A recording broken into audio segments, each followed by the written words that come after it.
మరి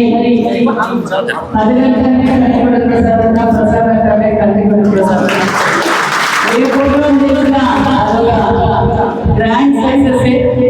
మరి ఈ నియోజకవర్గం కోసం అహర్నిశలు కష్టపడుతూ మా నియోజకవర్గంలో బీసీలు ఎక్కువగా ఉన్న సంగమా మీరు ఖచ్చితంగా ఎంజేపీ గురుకుల పాఠశాల శాంక్షన్ చేయాలి అని మరి అన్నగారి కోరిక మేరకు మరి ముఖ్యమంత్రి గారి దృష్టికి తీసుకెళ్తే లేదు కదిరిలో ఖచ్చితంగా ప్రసాద్ అడిగారంటే దానికి ఖచ్చితంగా బీసీలు ఎక్కువగా ఉన్నారు, ఖచ్చితంగా ప్రసాదాన్ని సమస్యలు ఖచ్చితంగా మరి కదిరి ఎంజేపీ గురుకుల పాఠశాల శాంక్షన్ చేయమని చెప్పడం. ఈ రోజు మరి ఆగస్టు 15న స్వాతంత్ర దినోత్సవ శుభాకాంక్షలు తెలియజేస్తూ ఆగస్టు 15న బలహీన వర్గాల కోసం ఏర్పాటు చేసిన ఎంజేపీ గురుకుల పాఠశాల ప్రారంభోత్సవం కావడం కూడా నిజంగా చాలా ఆనందంగా ఉంది, చాలా గౌరవంగా తెలియజేస్తున్నాం.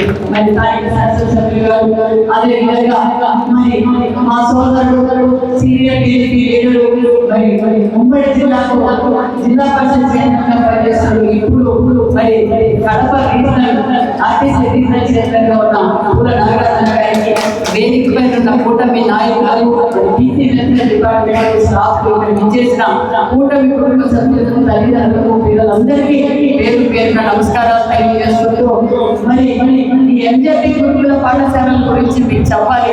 ఈ ఎంజేపీ గురుకుల పాఠశాలలు బడుగు బడిగిన వర్గాల కోసం అన్న నందమూరి తారక రామారావు గారు ఏర్పాటు చేశారన్న ఎంతో మంది ఎంజేపీ గురుకుల పాఠశాలలో చదివి అన్ని రంగాలను సెటిల్ అయ్యారన్న విషయం కూడా మీకు తెలియజేస్తున్నాం. మరి 14-19లో రాష్ట్రం విడిపోయిన తర్వాత చాలా తక్కువగా ఉన్నాయి గురుకుల పాఠశాలలు.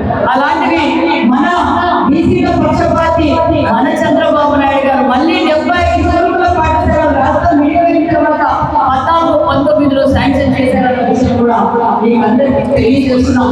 ఎందుకు ఇవన్నీ తెలియజేస్తున్నాము అంటే బీసీలంగానే తెలుగుదేశం అంటే బీసీలు ఈ రాష్ట్రానికి ఈ రాష్ట్రానికి తయారు కావాలంటే బీసీ బిడ్డలకు చదువు అనే పునాదులు తయారనే గొప్ప లక్ష్యంతో చంద్రబాబు నాయుడు గారు మరి శాంక్షన్ చేయడం మరి 14-19లోనే అన్న చెప్పారు ఇందాక ఇది ట్రైబల్ వెల్ఫేర్కి శాంక్షన్ చేస్తే దాన్ని కూడా గాలిలో వేశారు. మరి 19-24లో ఒక ఎంజేపీ గురుకుల పాఠశాల రాలేదు. మళ్ళీ మనం అధికారంలోకి వచ్చాం. మరి అందరూ శాసనసభ్యులు కొంతమంది 175 నియోజకవర్గాల్లో కూడా ఎంజేపీ గురుకుల పాఠశాల కావాలని కూడా అనుకున్నారు. మరి ఫస్ట్ ఫేజ్ లో 10 గురుకుల పాఠశాలలు మన ముఖ్యమంత్రి గారు మరి ఖర్చు ఒక్కొక్క ఎంజేపీ గురుకుల పాఠశాల నడపాలంటే సంవత్సరానికి 5 కోట్ల రూపాయలు ఖర్చు అవుతుంది.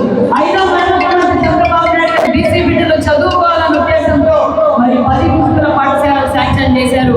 ఒక రాయలసీమకు 5, ఉత్తరాంధ్రకు 5 చేశారు. రాయలసీమలో మరి కర్నూలు జిల్లాలో పదకొండకి మంత్రాలయం, మన జిల్లాలో కదిరి పెనుగొండ, ఉమ్మడి అనంతపురం జిల్లా గుంతకల్లో 1 కూడా శాంక్షన్ చేశామన్న విషయాన్ని కూడా మీకు తెలియజేస్తూ మరి నిజంగానే కదిరి ప్రజలపైన కదిరి బీసీ బిడ్డలపైన ఎంత నీతి నిజాయితీ నిబద్ధత ఉందో ఈ బిల్డింగే చూపిస్తుంది. కందికొండ ప్రసాదం అంటే ఏమన్న విషయం మీకు తెలియజేస్తున్నాం. మామూలుగా నేనైతే అడిగాను ఏమన్నా ప్రైవేట్ బిల్డింగ్ లో మరి చూసారా, ప్రైవేట్ బిల్డింగ్ అయితే చాలా కంజెస్టెడ్ గా ఉంటాయి.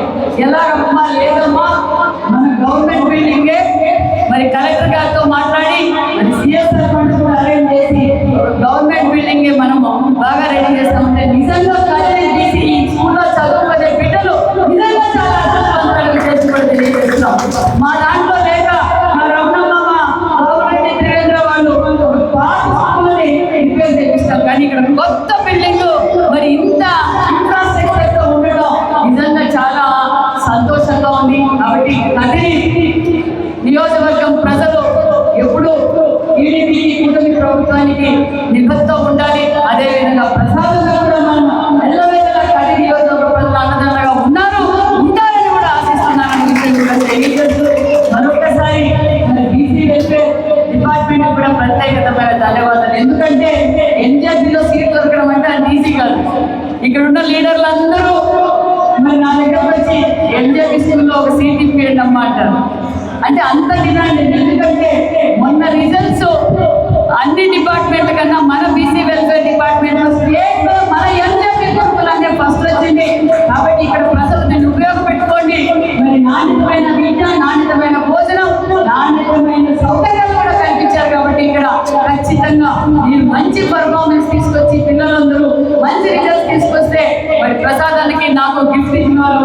విషయం కూడా తెలియజేస్తూ మీతో కాలం గడపాలనుకుని కానీ నాకు బయటికి టైం అయింది కాబట్టి మీ అందరికీ మరొకసారి స్వాతంత్ర దినోత్సవ శుభాకాంక్షలు తెలియజేస్తూ థ్యాంక్ యూ వెరీ మచ్.